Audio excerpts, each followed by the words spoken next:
I first want to say that we are super grateful to just be in this stage and be able to be in this place.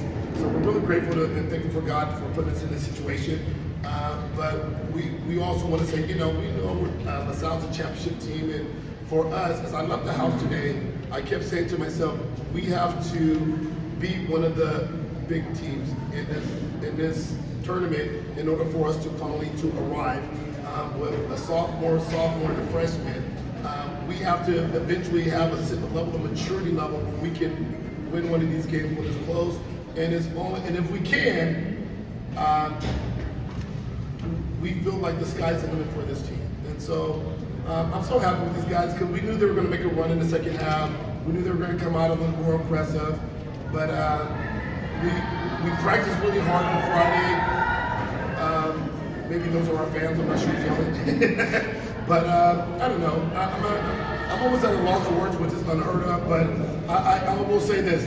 My cousin back at home, Anthony Fullerton, told me today, I was like, about the game coming up and how intense the game is. He goes, well, who else is on that stage? So being on that stage already, you already won. Now just go get the results.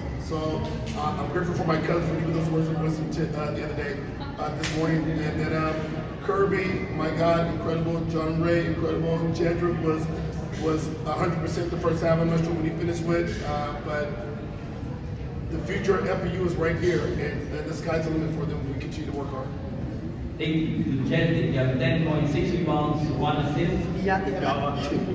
So, alam mo, sa amin napakalaking panalo nyo, tingin nga, napakabata ng team na ito. So, ano masasabi mo na inalo nyo yung isa sa mga title contenders this season?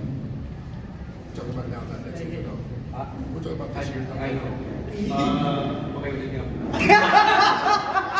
Ano masasabi mo na yung isa sa mga title contenders yung LaSalle?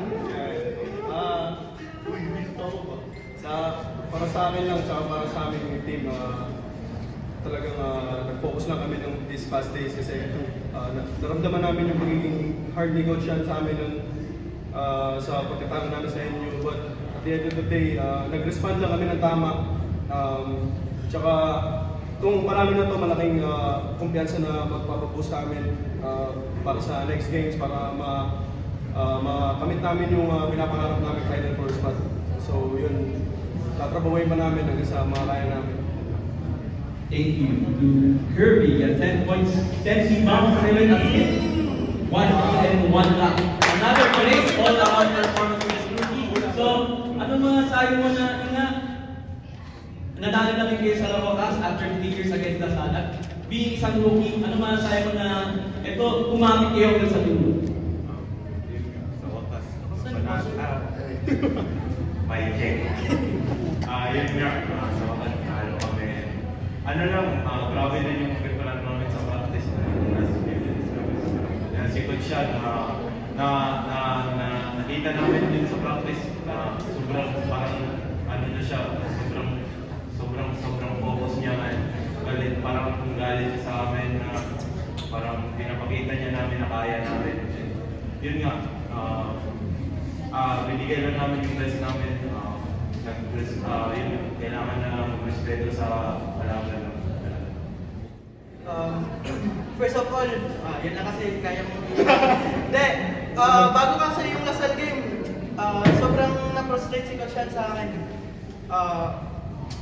Parang yung past games namin against NU, kinausap niya ulit ako na kailangan natin mag-usap ulit, kailangan ko mag-reset sa mindset ko pagdating sa game na to, na kailangan ko talagang dumepensa.